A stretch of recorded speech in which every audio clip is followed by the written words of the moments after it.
5 months ago, I tried to beat Fallout New Vegas with only container loot. It was pretty difficult, with resources being spread thin, and I ended up failing the challenge. I wanted to try the same thing in Fallout 3 to compare how generous that game is with giving you loot. Will it be easier? Harder? Can I even finish it before I run out of stuff? Today, we're gonna find out, as I ask the question, can you beat Fallout 3 with only container loot? I'm only allowed to use loot found in containers. I'm not allowed to use loot obtained from corpses, pickpocketing, stealing, gifts, bartering, or loot found loose in the world. The only exception are caps, quest items, keys, passwords, and notes. I can sell items, however, I can only use caps for things like repairing my gear, bribing people, or medical treatment. Finally, I must play on very hard with no companions. Now, with all that out of the way, let's begin. For my name and look, I model myself after Loot Goblin, the character I use for the New Vegas version of this challenge. For my stats, I go with 8 strength to carry more loot and be better with melee, 8 endurance to make up for my limited armor, 4 charisma for child at heart, 10 intelligence for skill points, and 8 agility for AP and small gun skill. At my birthday party, I'm the rudest birthday boy ever, as I have to immediately drop all of my presents, as they didn't come from a container. Sorry. The only exception is the BB gun, which the game forces you to use. I do drop it immediately after, though. At 16 years old, I don't take the medicine bobblehead for once, and loot all the containers in sight, even though the items don't transfer past this point. Force a habit, I guess. I tag explosives for Megaton, lockpick to get more loot, and repair to keep what I have in tip-top shape. When it's time to escape the vault, I let Amada keep the 10mm pistol, and drop everything already on me, as well as the lockpick she gives me. Thankfully, the game is kind enough to give me some clothes and 10 stim packs at the start. Don't find much else on the way to the Overseer besides some spare suits and junk to sell, but there is a police baton and some armor in his room, so now I can defend myself. Using VATS and getting some lucky disarms lets me take care of Mac and Hannon, and since I can't get anything out of the Overseer, he's useless to me. I find some bobby pins in one cabinet and the office key in the other, so that'll give me a good head start. Still, I don't want to break bobby pins willy-nilly, as I don't know how common they'll be. The locker next to the exit gives me a bunch of ammo, medicine, and the password, so I can escape without a hitch. Looking at the wasteland full of containers just begging to be looted levels me up from the euphoria alone, where I get explosives, lockpick, and science to 25, and round out a few other skills as well. As for my perk, I go with one I never bother with, Swift Learner. I need experience points to reach 100 lockpick as quickly as possible, for reasons you'll see later. Spring Veil alone gives me grenades and chems, spiked knuckles, alcohol and bobby pins, leather armor, food, an unarmed skill book, more ammo and chems, and a silenced 10mm pistol. I'm already doing pretty damn good for myself. Unlike this guy, who had to sell his clothes for water. Poor bastard. Selling some things to Walter White over here. You look like a traveler in need of relaxation and the finest of chemical assistance. Lets me afford a few minor repairs. I then head around the back of Megaton and give some mole rats a good paddling for, you guessed it, the hollowed out rock. It has a stealth boy, sniper rifle, and some stimpaks. Quite a good haul this early. Out of curiosity, I wanted to see what would happen if I shot the bomb. No, it does nothing, so I reload a save, disarm it properly, and level up in the process. I dump all my points in lockpick and get another rank of Swift Learner. My home doesn't contain much, just some food and junk items, but having a place to heal whenever I want is nice. In Moriarty's saloon, I fork over 100 caps to learn where my father went and sell him some stuff to recoup my losses. But when I try to go to Craterside Supply for some more repairs, Burke's ghost haunts me. So, you're the genius who disarmed the bomb. Best sleep with one eye open.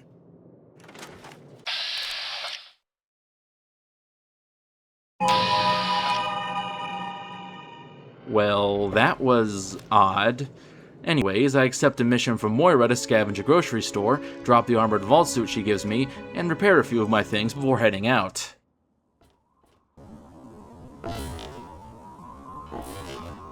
Burke, are you okay? You'll live just long enough to regret your error in judgment. Alright, you're clearly suffering a psychotic break. I ought to put you out of your misery. We're all going to die! I just had this suit tailored!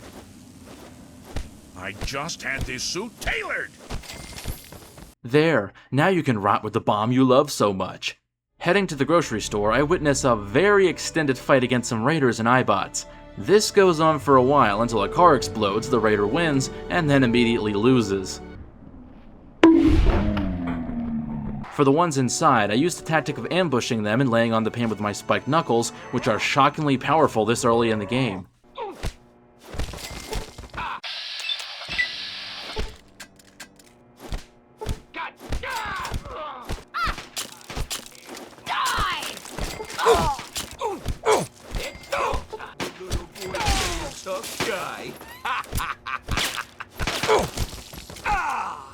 Playing it smart, I loot everything outside the pharmacy first so I don't have to worry about the raiders who spawn in. I get some mines, ammo, junk, and the pharmacy key before leveling up, where I dump my points in lockpick again and get educated for even more skill points to dump. I continue looting to get a bunch of food, some ammo, and pre-war money to sell before raiding the pharmacy for a lead pipe, medicine, and more ammo. By sneaking halfway through, I'm able to quickly exit the store before the raiders can gun me down. Now that I'm better equipped, I set off to find my dad. I give some more mole rats some nose boops and find some money, a stealth boy, and a laser pistol inside a safe. Probably won't use it much, but it's nice to have anyways. I just barely managed to punch the ghouls out within an inch of my life and use a nearby bed to heal. Even then, I still feel kinda bad for them. This one, for instance, quantum tunneled through a door and will be stuck there for all eternity. Sad. The sniper rifle from that rock comes in handy as I'm able to slime out a super mutant in one shot. I don't have much ammo for it, so I put it away for now in favor of fisticuffs. As this mutant shows, the BOS has the rest handled. To be fair, I do contribute a little, but mostly I just let them be my free security detail. Facing the behemoth is no different. I can't pick up the fat man as it's on a corpse, and nothing I could throw at it would matter, so I just let the Brotherhood take a beating and whittle it down over time. Just to say I did something of value, I land the final punch on the beast. Finding Three Dog, the moral paragon of the waste, he blackmails me for information on my father. You'd think one of the BOS knights with power armor and military training would do a better job at finding his dish than the 19-year-old, but whatever. Do not question the dog. Before that, I'm gonna need a better weapon, so I head to the northeast of the map to get one. On the way there, I stumble across the Wheaton Armory and just barely manage to get inside before the raiders waste me. Inside is a hunting rifle, a shotgun, and some medicine, ammo, and grenades. However, the main treasure is locked behind a very hard door, plus there's radiation and a turret that can mow me down in seconds, so I scurry out of there. Only problem is, the raiders outside won't let me leave. I have to use a stealth boy to sneak out, but since I can just crack open a safe for another one, it doesn't really matter. Luckily, Moira can clear up my rads for free, so I can save my rad away for later. I decide to take a shot at getting Three Dog's dish, and while the first few ghouls get punched out fairly easily, there are just way too many raiders, mines, and ghouls for me to deal with right now, so I continue to the northeast, finding this oddly glitched shack on the way there. The door says it requires a key, but even using the console to unlock it, the door never takes you anywhere. Huh, weird. Anyways, the Grizzly Diner has a lot of grenades, mines, ammo, and food for me, but I have to deal with some raiders. Luckily, a good news bear is there to help me. I continue on to the Republic of Dave, leveling up from discovering it, where I get small guns and unarmed to 25 and lockpick to 80. For my perk, I choose Iron Fist, because the spiked knuckles are the most reliable and powerful tool in my arsenal right now. Dave wants me to collect votes for his election, and I do so, but I also convince Rosie to run for president through the power of save scumming. I then steal Dave's votes as he opens the box, it's a quest item, it doesn't count, and he runs off to get some death clussy at Old Olney. With Rosie as the new president, she lets me access Dave's safe without it being considered stealing, meaning I can get the unique hunting rifle, Old Painless. With it, I go back to Dupont Circle, trick the first few raiders into coming to me so I could pop them, then pull out the spiked knuckles and start swinging.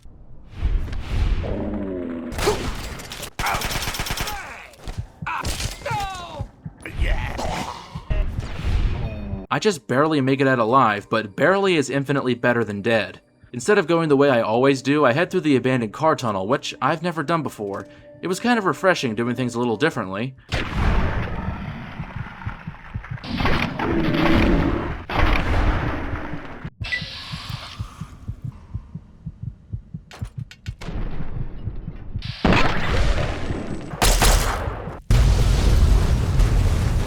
As for the mutants, I just run past them, punching out any raiders in my way. I then pick off the raiders with frag mines and more punching, cripple a turret's combat chip to take out the last one, and use Old Painless in the 10mm to destroy them. The rest of the metro was a mix of running for my life and punching for my life while at death's door.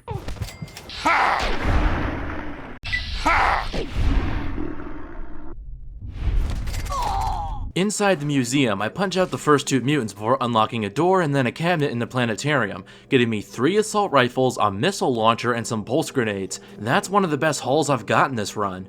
What's even better, hacking into the nearby terminal not only allows me to unlock the way out, but also levels me up, where I get lockpick to 85, small guns and unarmed to 30, and put the rest of my points into repair and sneak.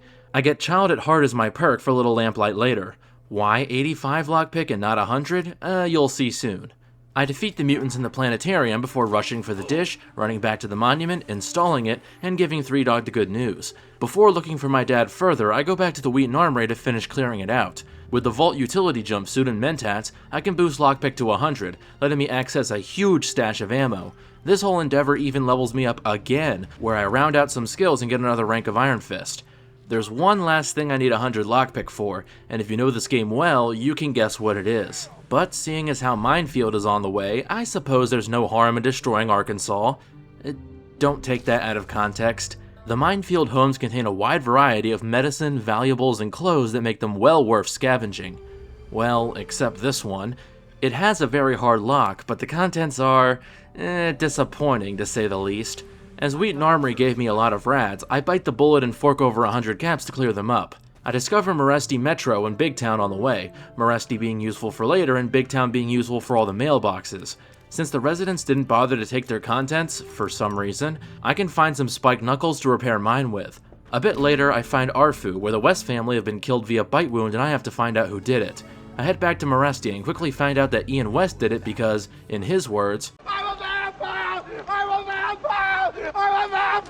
the family aren't mutants, they're just cannibals who only drink human blood, so how they're not all dead of scurvy and other forms of malnutrition is beyond me. Regardless, Ian won't leave his kin behind, so I respect his wishes and make an agreement between the Vamps and Arfu. Arfu donates blood packs and Vance protects the town. Now, is Arfu gonna put their own blood in packs or scavenge pre-war ones? You need 3 liters of blood to fulfill 2,000 calories a day, and there's only 4 people in Arfu, so I'm overthinking this. The important part is I level up, putting points into small guns, sneak and unarmed, and get the strong back perk to carry more loot. Finally, I reached the place I came all this way for, the sniper shack above Rockbreaker's last gas. Inside is a very hard locker with a very special gun inside, the Victory Rifle. Hey, unique sniper rifle found in a sniper shack in a very hard lock container? Sound familiar? The Victory Rifle knocks down foes on critical hits, but due to my low luck, I'll only be able to use this on a sneak attack. Still, it's a valuable addition to my arsenal. As I let some Talon Company and Super Mutants fight each other, I head down the ridge only to find an Enclave soldier.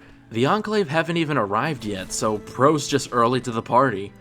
Unfortunately for him, his power armor was mistakenly made of paper mache, as a 19-year-old with brass knuckles can tear right through it. I then make my way to the Deathclaw Sanctuary, as I'm pretty sure you can find some armor there. I thought the Deathclaw at the entrance would give me trouble, but it seems they evolved the ability to fly. Hey, I'll take it. The locker doesn't have any armor, but it does have something arguably better, a Power Fist. Aside from attack speed and AP cost, it's a direct upgrade to the Spiked Knuckles. Finally continuing the search for my dad, I...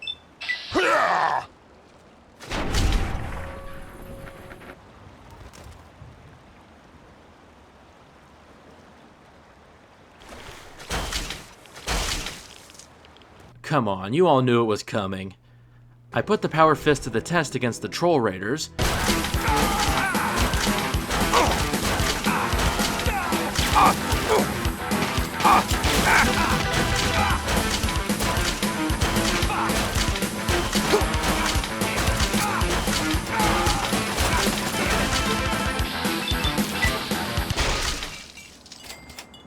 And as if Lady Luck is my muse, I find 2 very hard lockers, each with Power Fists inside them. I also put the Victory Rifle to the test against the mutants. As you can see, the knockdown lets me close the gap before they can fight back much. A sneak attack body shot can almost one-shot a super mutant, while a sneak attack headshot can do the same to a brute. Of course, rushing him with my Power Fist to clean up works fine too.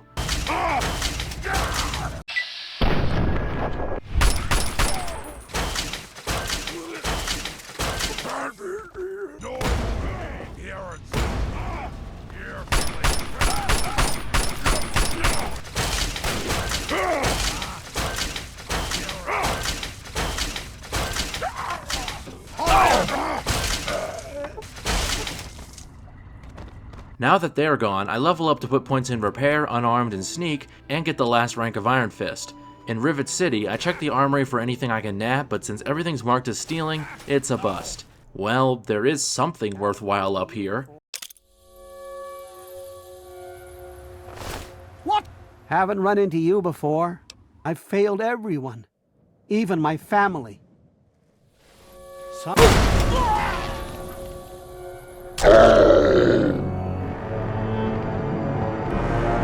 Thank you. A quick shove should do it.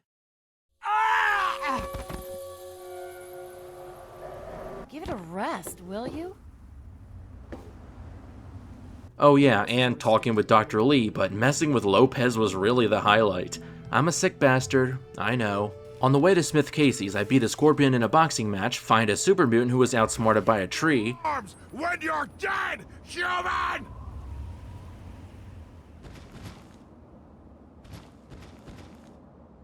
and actually remember to use my pulse grenades for once. Smith Casey's just has some mole rats and minor loot, so nothing worth going over. I have to put on the Vault 112 jumpsuit to proceed, but I count it as a quest item, so whatever. There was no massacre in Tranquility Lane, so I shut down the sim and find my dad without incident. During his speech to Dr. Lee, I push him between Zimmer and his robot and throw an apple at him out of boredom. However, it turns out that I didn't clear out the purifier. I missed a single mutant somehow. Well, that was annoying. Speaking of, time for mindless busy work. As I don't want to waste my limited stimpaks on Garza, I sneakily sent him flying into a centaur with a punch. Somehow, despite the fact that I was hidden, Anna Holt turns hostile to me, so I have to kill her too because no witnesses. Anyways, the Enclave arrives, and with a mix of frag mines, Old Painless, and my trusty Power Fist, they crumple like the chumps they always are.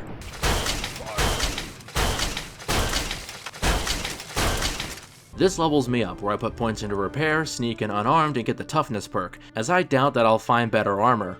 For the first time playing this game, I find out what happens if you try to leave while the Enclave's here. Huh, neat. Anyways, my dad commits seppuku via radiation, and I escape with Lee and the scientists into the sewers. Only, I already killed 2 of them, and the rest will probably just get in my way, so I finish the job. Oddly, Dr. Lee has absolutely zero reaction to this. I guess she didn't like them very much? Although she does tweak out against the door, so maybe she's just insane. The ghouls in my path aren't a problem, and while the hostile turret glitch almost kills me, I managed to scrape by while only burning a few stimpaks. Wasn't sure what joke to put here when Dr. Lee demands entrance, so just have them all. Open the door! Open the door!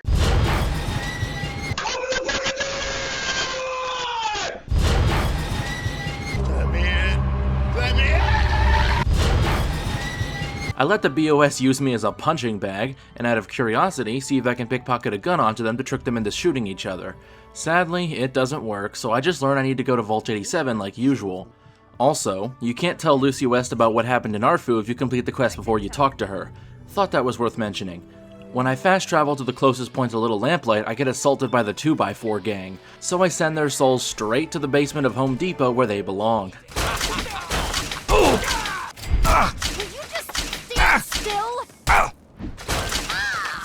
At Little Lamplight, I aura farm a bit before using the Child at Heart perk to get in, and then take a quick stop at the souvenir shop for some repairs. My strategy for the mutants is to pop a Stealth Boy and Psycho, wipe out most of their health and knock them down with a sneak attack headshot, and then finish them off with the Power Fist.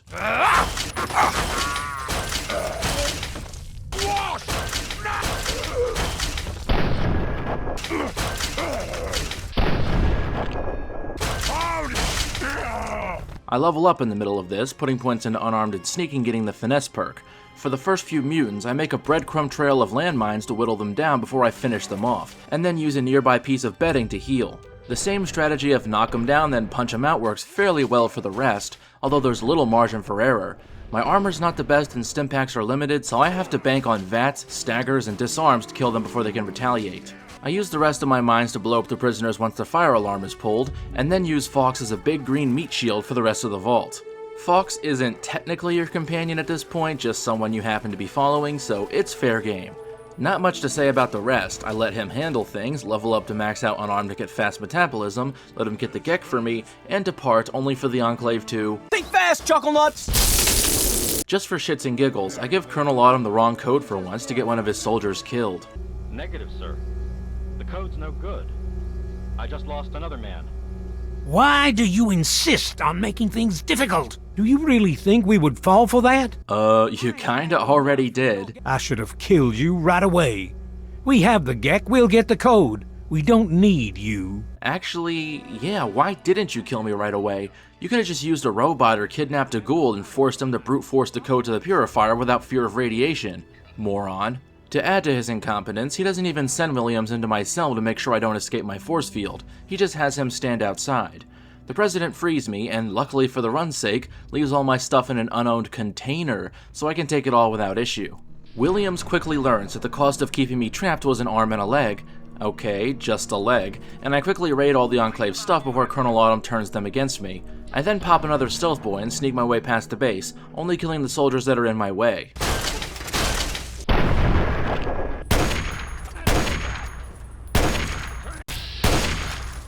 Eden wants me to add genocidal Mio to DC's water supply, but I use my intelligence to convince him to disassemble itself. Now! On the way out, I come across some crates full of plasma mines and grenades, which I use against the final few Enclave. I fight missile with missile, escape, and level up, dumping all my points into small guns and getting the commando perk. Now for the final battle, and out of curiosity, I wonder what would happen if I make everyone mad before the final cutscene. The result is this. The longer we sit here, the more time they have to shore up their defenses. We should hit them sooner rather than later. We barely have the manpower to keep the citadel fortified. We've been over this before. So we just wait until they decide we're next on the list?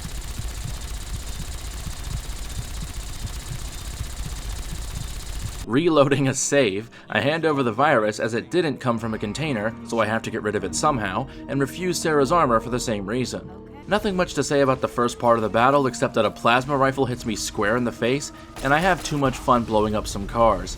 I do contribute a little bit, but Prime mostly does the work as usual. Right, Prime? Right? Oh. Well, that doesn't help anybody. Get down from there. Fine, I'll do it myself.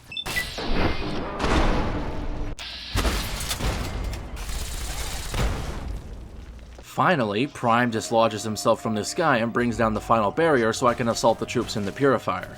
I take every chem in my inventory and just start swinging. Spamming stimpaks as I'll have no use for them soon enough. I use the 44 Magnum to score the final shot on Autumn for style points, then switch to my Power Fist to take out the other two.